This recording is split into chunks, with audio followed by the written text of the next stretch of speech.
Hello guys! Welcome to my vlog! Ang video ko for today ay comparison ng Similac Gain Plus versus Lactum na parehas na pang 1 to 3 years old. Request nga po pala ito ng isa sa mga viewer ko. Maraming salamat po sa tiwalang ibinibigay niyo sa akin para ma-review ang mga gatas na ito. Katulad nga ng dati ay magbabase ako sa nutrition facts, pero ang gagamitin ko measurement ngayon ay yung per serving. Sa pagtitimpla naman per serving, ang Lactum ay kailangan mo ng 210 ml of water at kailangan mong mag-add ng 40 grams of powder. Samantalang sa Similac ay kailangan mo ng 180 ml of water at i-add mo sa 30.9 grams of powder. Disclaimer guys, this content is for informational purposes only and is not intended as medical advice. It is a review of selected products based on their nutrition facts, pricing, and information provided on the packaging. Please consult your child's pediatrician for any health-related concerns. Okay, let's start. Sa fat, linoleic acid, linolenic acid, arachidonic acid, and gangliosides lamang ang Similac. Ngunit wala namang naka-indicate sa nutrition facts nito na sugar and lactose. Samantalang lamang naman ang Lactum sa energy, protein, DHA, carbohydrate, sugar, and lactose. Ngunit wala naman itong arachidonic acid and gangliosides. Guys, for sure naman may lactose and sugar ang Similac. Hindi lang talaga naka-indicate sa nutrition facts kasi under na siya ng category ng carbohydrate.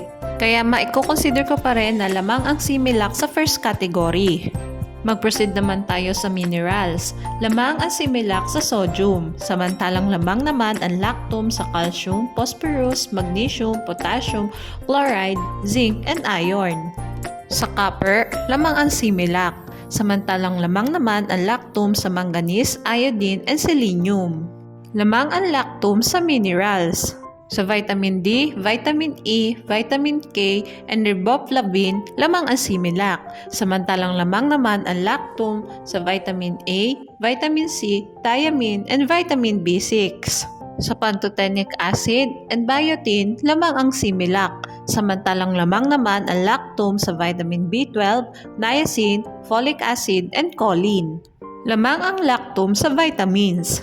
Sa other nutrients naman, ang Similac ay may fructooligosaccharides, oligosaccharides, taurine, inositol, beta-carotene, lutein, and nucleotides na wala ang Lactum.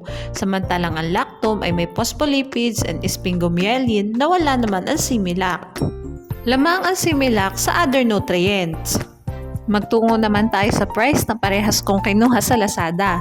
Paalala guys, pwede mag-iba ang presyo ng dalawang gatas na ito depende kung saan store nyo sila titingnan.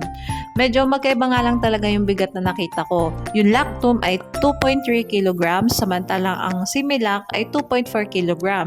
Lamang lang ng 100 grams ang Similac compare sa Lactum. Gayunpaman, mas mahal ang Similac ng 2,010 pesos and 9 centavos compare sa Lactum. Bale, sa 2.4 kg na presyo ng Similac ay dalawang 2.3 kg na Lactum yung mabibili mo. May sukli pa. Ito naman yung summary ng vlog ko today. Sa first category and other nutrients, lamang ang Similac. Samantalang lamang naman ang Lactum sa minerals at vitamins. At mas budget friendly din ito. Okay guys, alam naman natin na mas lamang ang Similac pagdating sa dami ng nutrients. Pero napahanga pa rin ako ng Lactum dahil lamang ito sa ilang vitamins at minerals. Personal ko na rin itong nagamit at napakapinot talaga ng powder nito. Pagdating sa DHA na mahalaga para sa brain development at calcium para sa pagpapatibay ng mga buto, maganda rin ang Lactum. Samantala ang Similac naman ay may mas maraming nutrients tulad ng nucleotides, fructooligosaccharides, gangliosides at iba pa na wala sa Lactum. Gayunpaman, meron din itong DHA na nakakatulong sa brain development. Kung ang focus mo ay mataas na DHA, vitamins at minerals at the same time budget-friendly pa rin, mas may i-recommend ko ang Lactum.